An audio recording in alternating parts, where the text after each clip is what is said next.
बिल्कुल साफ दिखाई दे रहा है और ये डे वन से है और जानबूझ करके स्थिति पैदा की गई है। आपने अपने वोट बैंक के लिए मैतेई और कुकी समुदाय को लड़ाया है और आपने इस बात का क्या रेमिफिकेशन रहेंगे, पूरे नॉर्थ ईस्ट पे क्या असर पड़ेगा, उसको आपने देखने की कोशिश नहीं की।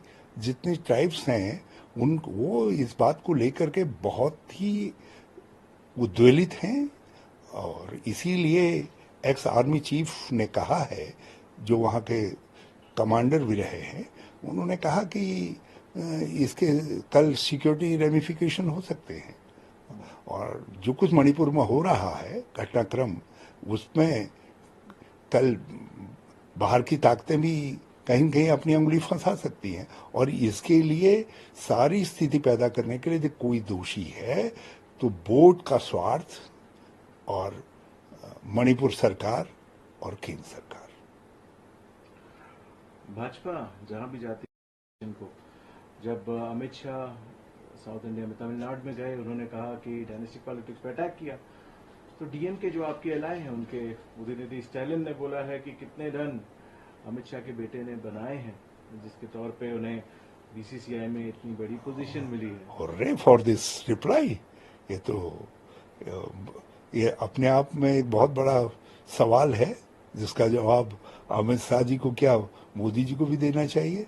ये तो बताए, यदि और जगह डायनेस्टिक पॉलिटिक्स है तो पहले जब आप लोग बादल जी के साथ थे तब क्या पॉलिटिक्स थी, या जब आप ठाकरे परिवार के साथ थे तब क्या पॉलिटिक्स थी, जब डीएमके आपके अलायंस में थी तब क्या पॉलिटिक्स थी।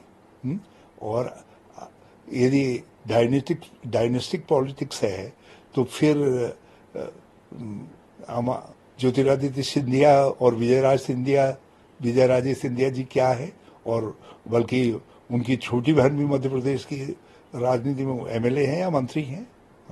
तो ये क्या है, ये डायनेस्टिक पॉलिटिक्स नहीं है। और राजनाथ सिंह जी और पंकज सिंह जी, तो इसलिए भाजपा के लोग एक्सपर्ट है, अपने जुए नहीं देखते हैं, खटपल भी नहीं देखते हैं और दूसरे की लीक खोजने चलते हैं बारीक सी जो है। बात कर लेते हैं छत्तीसगढ़ के जो मुख्यमंत्री हैं भूपेश बघेल की, का गुट है, उनका जो डेलीगेशन विजिट था और बीजेपी ने भी काफी क्रिटिसाइज किया। उन्होंने कहा कि छत्तीसगढ़ में जब कोई विजिट होती है, कोई कमेटी विजिट होती है तो वो ठीक है, मगर जब इंडिया जो गुट है वो जाके अगर मणिपुर विजिट कर जाती है तो इस पे क्रिटिसाइज करते हैं, क्योंकि डबल इंजन की जो सरकार है वो मणिपुर पे विफल रही है। चाइनीज थ्रेट भी वहां पे जो दिखाई दे रहा है। आप कैसे मानते हैं कि डबल इंजन की सरकार के ऊपर जो आपके छत्तीसगढ़ के मुख्यमंत्री का अटैक है, इसकी क्या लाइन है? बहुत सटीक अटैक है, बहुत सटीक अटैक नहीं है बल्कि एक सटीक रिप्लाई है। इनके एक्शन को उन्होंने एक्सपोज किया है। ये है, मैंने कहा ना अभी कि ये जो है अपने किसी भी खोट को नहीं देखते हैं और दूसरों के अंदर जो है ये माइक्रोस्कोप लेकर के जाते हैं और उनके छिद्र ढूंढते फिरते हैं। बात कर लेते हैं 1 अगस्त को एक बाल गंगाधर तिलक अवार्ड।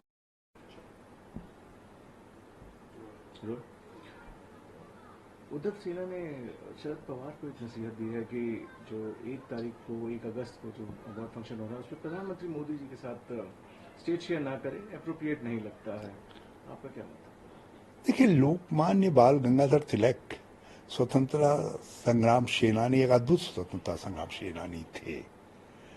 उनके नाम से कोई पुरस्कार है, उसकी व्यक्ति के रूप में पात्र हैं या नहीं है, मगर प्रधानमंत्री को वो पुरस्कार दिया गया है।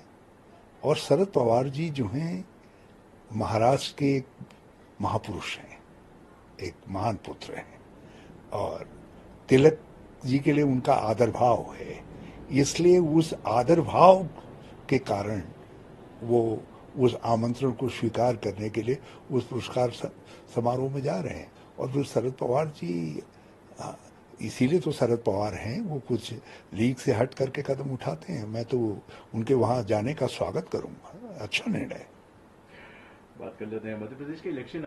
जी ने कहा है कि 2018 का जो एमपी इलेक्शन हारे हैं बीजेपी, वो ओवर कॉन्फिडेंस के कारण है और इस बार तो 160 से ऊपर आना तय है। कैसे देख रहे हैं स्थिति जिस तरीके से मध्य प्रदेश में बनी हुई है? शायद विजय वर्गीय जी ये मान करके चल रहे हैं कि उनके कहीं से चांस लगेंगे, लेकिन उनका तो कहीं से चांस लगने वाला नहीं है।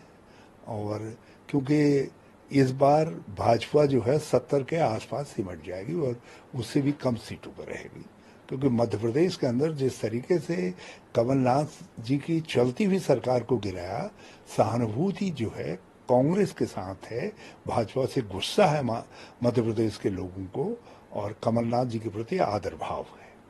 और हम कमलनाथ जी को आगे रखकर न केवल जीतेंगे बल्कि शानदार जीत हासिल करेंगे, और मध्य प्रदेश के लोग कोई इनको ऐसी गुंजाइश ही नहीं देंगे कि ये कुछ जोड़ तोड़ करके कुछ गड़बड़ कर सकें। इतना बहुमत मिलेगा, इतना शानदार बहुमत मिलेगा। प्रश्न पे आ जाते हैं सर, रोहिंग्या इन्फिल्ट्रेशन होता है, उसके ऊपर उन्होंने कहा है कि ये सोवेनिटी के ऊपर एक बहुत बड़ा खतरा है। जिस तरीके से सिचुएशन नॉर्थ ईस्ट में बनी हुई है और अब असम के मुख्यमंत्री का ये बयान, आपका क्या मायने है? यदि ये बयान उन्हें गंभीरता से दिया है तो केंद्र सरकार से बातचीत करनी चाहिए। रोहिंग्या लगातार आ रहे हैं और रोहिंग्या जगह जगह बसी भी है, तो मोदी से पूछें कि मोदी जी, अमित शाह जी, आपकी चुप्पी क्या माने रखती है। उनके वो अपने को उनका मानस पुत्र बताते हैं, शाह जी का और मोदी जी का, तो उनको पूछ लेना चाहिए कि भाई ये देश के लिए जो सिक्योरिटी थ्रेट हैं, जो हमारी सोवरेनिटी पर जो है हमला है, उसको हम क्यों बर्दाश्त करें। उनसे बात करें ना, प्रधानमंत्री जी से, गृहमंत्री जी से, और देश को से क्यों बात कर रहे हैं।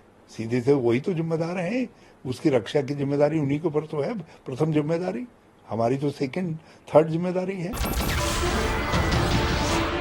नमस्कार, मैं हूं मानक गुप्ता।